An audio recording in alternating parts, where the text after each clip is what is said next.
अस्सलाम वालेकुम, कैसे हैं आप साहब। मैं मोहम्मद फ़याज़ अज़रबैजान बाकू से। माज़रत के साथ मैं कुछ टाइम वीडियो नहीं बना सका, अपनी इन्फॉर्मेशन आपको नहीं दे सका। और जस्ट वैसे ही मैं लोड करता रहा हूँ क्योंकि मैं यहाँ था नहीं, मैं पाकिस्तान में था और मेरा कुछ ही दिनों में वापसी हुई है मेरी अभी। तो मैंने कहा चले आप आपसे दोबारा रूटीन में बातचीत शुरू की जाए। अच्छा, सबसे पहले तो ये आपसे है कि यहाँ इनका एक नया रूल्स फॉरेनर्स के लिए इमिग्रेशन ने किया है, नया बनाया है इन्होंने रूल्स। वो ये है कि यहाँ जो भी फॉरेनर्स आएंगे ना, जिनके पास रेजिडेंस है, मतलब वो वाले नहीं है जो विज़िट पे हैं, उनके लिए ये नहीं है। ये उनके लिए भी नहीं है जो मतलब है यहाँ जिन्होंने अपनी प्रॉपर्टीज़ ली हुई हैं, उनके लिए भी ये नहीं है। ये जस्ट उनके लिए है जो फॉरेनर्स यहाँ जिन्होंने यहाँ रेजिडेंस ली है, TRC कार्ड लिया हुआ है और यहाँ उन्होंने मतलब है रिहाइश रखी हुई है, रेंटल हैं जो रेंट पे रहते हैं, वो ये उनके लिए है। इमिग्रेशन ने फॉरेनर्स के लिए ये लाभ बनाया है कि अब जो भी फॉरेनर यहाँ रेंट पे घर लेगा वो उनके साथ हाउस एग्रीमेंट करेगा। ठीक है। अब कुछ भाइयों को तो ये बात पता होगी जो यहाँ मतलब ऑलरेडी यहाँ रहते हैं। ये दो तरह के होते हैं। एक होता है कुपचा, ठीक है, जिसे हम कुपचा कहते हैं। ठीक है, वो आपका यूज़ होता है इसके लिए TRC कार्ड के लिए, जिसे अराइश भी कहते हैं। ठीक है, ये एक और इसकी टर्म्स होती है जिसे कहते हैं जी मुकाबला बागले।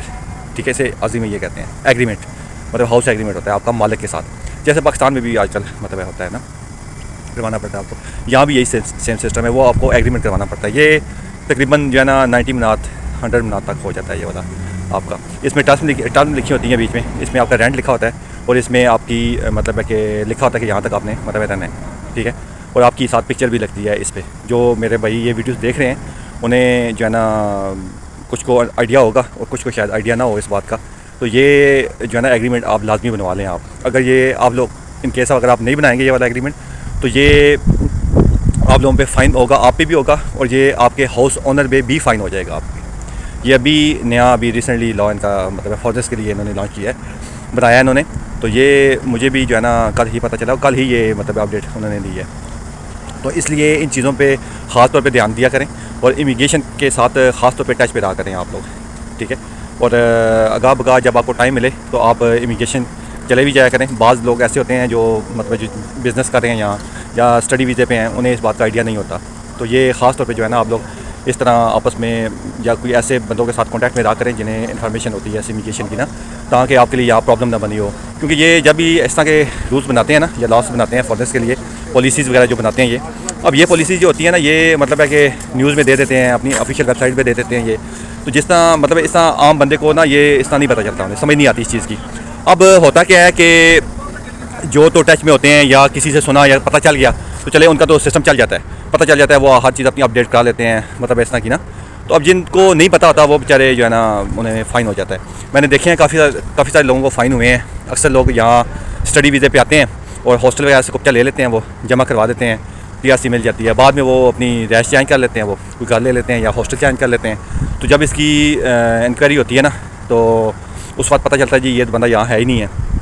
तो इसमें भी दो तरह की प्रॉब्लम्स आती हैं। एक तो हॉस्टल वाला उसका वो कुप्चा कैंसिल कर देता है जो उसने दिया होता है, ठीक है, उसे बाद में फिर फ़ाइन हो जाता है। दूसरी सूरत ये होती है अगर वो कैंसिल ना करे तो वो अगर रैश चेंज कर ले वहाँ से, तो उस सूरत में ये होता है कि जब इमिग्रेशन वहाँ से चेक करती है, ठीक है, तो पता चलता है ये बंदा यहाँ है ही नहीं है। तो उस सूरत में भी उस लड़के को फ़ाइन होता है। लेकिन अब जो है ना इन्होंने सिनेरियो थोड़ा सा चेंज किया है।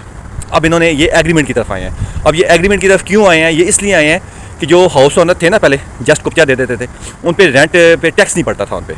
ठीक है, अब जो वो ये एग्रीमेंट करते हैं ना, हाउस एग्रीमेंट जिसे मुकाबला कहते हैं, तो इसमें अब उन्हें टैक्स पड़ेगा। इसमें मेंशन होता है जी ये इसका रेंट है। जैसे शॉप्स वगैरह का यहाँ होता है ना, जिन्होंने शॉप्स ली हुई उन्हें इस बात का आइडिया होगा।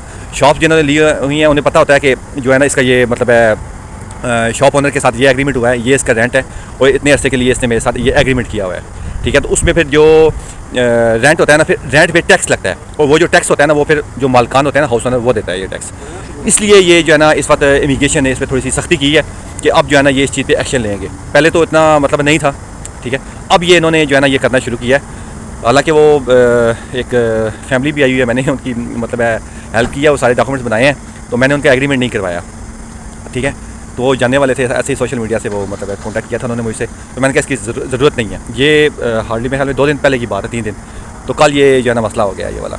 तो ये चीज़ें जो है ना ये आप लोग देखा करें। ये फॉरेनर्स लॉ होते हैं ना, पॉलिसीज़ होती हैं, ये अगा बगा चेंज भी होती रहती हैं और नई से नई भी बनाते रहते हैं ये लोग। जहाँ भी जिस कंट्री में भी हो ये खैर ऐसे ही होता है। तो इसलिए आप लोग ना ख़ास तौर पे इस पर ध्यान दिया करें और ख़ास तौर पे टच में रहा करें। अगर आपके पास कोई ऐसा सोर्स नहीं है तो आप डायरेक्ट इमिग्रेशन से आप कांटेक्ट में रहा करें। आसान खिदमत बनी हुई है, वहाँ टर्मिनल बने हुए हैं, वहाँ सिविलियन इमिग्रेशन होती है, वहाँ जहाँ आप अपने डॉक्यूमेंट जमा करवाते हैं, तो उनके ख़ास तौर पे टच में रहा करें। और दूसरे जो अपनी रैश चेंज करते हैं वो भी ख़ास तौर पे इस बात पे ध्यान दिया करें कि जब अपनी रैश चेंज करते हैं ना तो वो लाजमी जाके इमिग्रेशन में अपना एड्रेस लाजमी चेंज करवाया करें आप लोग, ठीक है। अगर आप चेंज नहीं करवाएंगे तो ये बात ज़हन में रखिएगा, आप पे फ़ाइन हो जाएगा। अभी तो उन्होंने बड़ी सख्ती की है, ये कह रहे हैं जी आप ये हाउस एग्रीमेंट करें। हाउस एग्रीमेंट आप जिनके नहीं होंगे ये सर्च करेंगे सारे, तो जिन पे नहीं होगा तो ये उस पर फिर फ़ाइन करेंगे और हाउस ओनर पे भी फ़ाइन करेंगे, ठीक है। पहले तो स्टडीज़ वीज़े पे जो आए हुए थे पिछले साल काफ़ी सारा उन्होंने फ़ाइन किए हैं उन पर, वो तो खैर फ़ाइन इसलिए हुआ था उन पर कि वो जो कुप्चा जहाँ का था वो वहाँ थे ही नहीं। कुप्चा मतलब जो था ना उस पर वो वहाँ थे ही नहीं, इसलिए उन पर वो फ़ाइन हुआ है। लेकिन अभी सिनेरियो थोड़ा सा डिफरेंट है, ठीक है। अभी ये हाउस एग्रीमेंट का कह रहे हैं। हाउस एग्रीमेंट में जो है ना ये आपको लाजमी करवाना पड़ेगा। अगर आप वहाँ रह रहे हैं, कुप्चा भी आपका वहीं है, एड्रेस भी वहीं है, फिर भी आपके पे फ़ाइन होगा, फ़ाइन हो सकता है आप पे, क्योंकि आपके पास एग्रीमेंट लाजमी है, ठीक है। तो कुप्चा तो आपने दे दिया इमिग्रेशन में, TRC में राइट शो कर दिया आपने, लेकिन अब जो हाउस एग्रीमेंट है, हाउस एग्रीमेंट आपने ये अपने पास रखना है। ये मालिक के पास भी होगा और ये आपके पास भी होगा, इसमें आपकी पिक्चर्स लगी होती हैं। अच्छा, आपको एक और मैं बात बता दूँ कि कुछ भाई जो है ना वो यहाँ आते हैं, ठीक है, और वो हॉस्टल वगैरह के साथ ना मतलब पेमेंट कुछ करके तो उनके साथ वो कर लेते हैं जी हम अगर मतलब कुछ आप हमें दे दें तो अगर कोई प्रॉब्लम्स आती भी है तो चलें, मतलब कोई इमिग्रेशन अगर वो फाइंड आउट भी करती है यहाँ आके तो आप हमें उन्हें बता दिया करें भाई इधर ये बाहर निकला हुआ है। तो देखें जो सच है वो सच है, इस पर कोई आपके अगर एक्स्ट्रा चार्जेस लग रहे हैं तो इसमें आपका फ़ायदा ही होता है, इसमें नुकसान नहीं होता आपका, ठीक है। जो भी काम करें लीगल काम करें ताकि आप लोगों का नुकसान ना हो, बाद में आपके लिए परेशानी ना बने। होता ये है कि जहाँ आपने रेंट पे आप रहते हैं ना, ठीक है, अगर आपका वहाँ का नहीं है एड्रेस की और का लगा हुआ है तो ये बात ज़हन में रखिएगा आप पे फ़ाइन होगा। अगर आप जहाँ रह रहे हैं एड्रेस वहीं का है और आपके पास अब ये हाउस एग्रीमेंट नहीं है, ठीक है, तो फिर भी आप पे फ़ाइन होगा। ये आप अपने ज़हन से निकाल दीजिएगा कि हमारा एड्रेस यही है तो हम पे अगर ये फ़ाइन नहीं होगा क्योंकि हम तो यहीं रह रहे हैं। तो ये ऐसा नहीं है भाई, ये अब यहाँ की पॉलिसी चेंज हुई हैं, तो ये आप लोग ख़ास तौर पे इन चीज़ों पे ध्यान दीजिएगा ताकि किसी का नुकसान ना हो।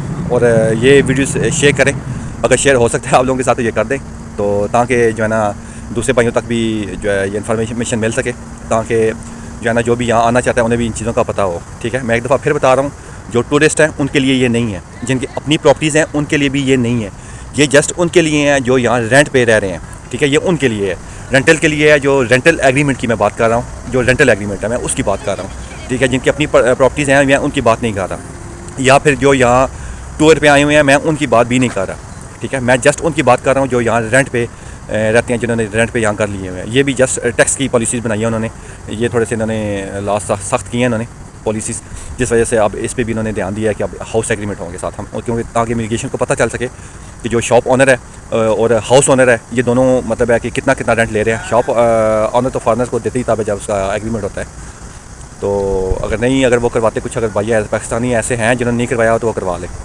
ठीक है। और दूसरी बात यह है कि जो मतलब है कि हाउस ऑनर है उनका इसलिए एग्रीमेंट लाजमी है उनका भी, कि उन्हें इमिग्रेशन को पता चल सके कि ये कितना मतलब है रेंट ले रहे हैं इससे, तो उस हिसाब से फिर उन्हें हाउस ऑनर को टैक्स देना पड़ेगा। दुआ में याद रखिएगा। अल्लाह हाफिज़।